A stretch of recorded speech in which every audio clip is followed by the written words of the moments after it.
अस्सलाम वालेकुम class. Math की हम लोगों ने एक्सरसाइज 9.3 स्टार्ट किया है, जिसका आज हम क्वेश्चन नंबर 4 करेंगे।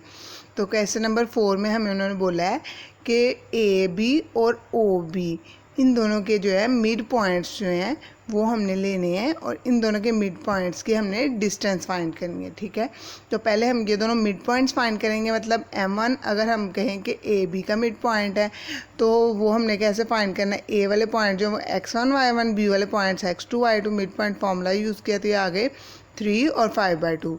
इस तरह M2 अगर हम बोलें कि ओ बी का मिड पॉइंट है तो O और B के पॉइंट्स को यूज़ किया और M2 हमने फाइंड कर लिया। अब M1 भी आ गया और M2 भी आ गया। अब इन दोनों पे डिस्टेंस फार्मूला यूज़ करेंगे। डिस्टेंस फार्मूला क्या है, x2 - x1 plus y1 y2 minus.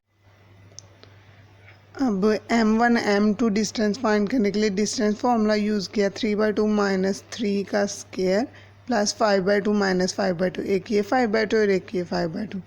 तो ये 5/2 माइनस 5/2 ये तो ज़ीरो हो जाएगा। दूसरे वाले टर्म का हम एलसीएम ले लेंगे। एलसीएम लिया तो ये 3 तो ऐसे ही आ गया और ये 2 दूसरे वाले 3 से मल्टीप्लाई हुआ, 3 2 6 हो गया। अब 6 में से 3 माइनस किया तो 3/2 आ गया और ये इसका स्केयर लिया था 9/4 और ये 3/2 आ गया स्केयर रूट इसका। तो इस तरह से M1 M2 डिस्टेंस की आ जाएगी 3/2।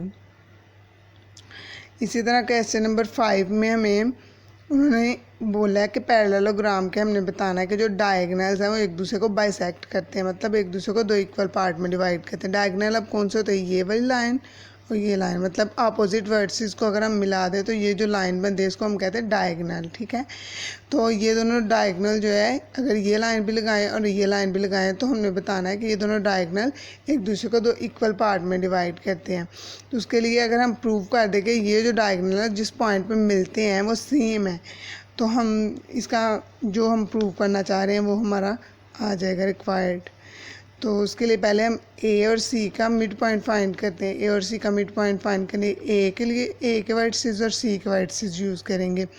उनको यूज़ किया तो ये आ गया 0 और -1/2। इसी तरह बी और डी के वर्टिसेस को यूज़ करेंगे तो यहाँ से मिड पॉइंट फार्मूला यूज़ करके आ जाएगा 0 और -1/2। तो इस तरह से दोनों सेम आए, इसका मतलब ये दोनों एक दूसरे को बाइसेक्ट करते हैं, मतलब एक ही पॉइंट पे ये दोनों मिलते हैं, कंसाइड करते हैं। तो उसके बाद है क्वेश्चन नंबर 6। क्वेश्चन नंबर 6 में हमें उन्होंने बोला है कि हमने पी आर और क्यू आर का मिड पॉइंट फाइंड करना है और उसके बाद इन दोनों मिड पॉइंट्स के से हमने डिस्टेंस फाइंड करनी है। M1 M2 डिस्टेंस फाइंड करनी है। डिस्टेंस फाइंड करने के बाद हमने बताना है कि ये जो M1 M2 डिस्टेंस है ये जो मतलब ये जो लाइन है ये पी क्यू के हाफ है। मतलब अगर ये 3 ये है तो पी क्यू क्या होगी 6। ठीक है, तो उसके लिए पहले हम मिड पॉइंट फाइंड करेंगे पी आर का। तो पी आर का जब मिड पॉइंट फाइंड कर रहे हैं हम उसको M1 बोल देंगे।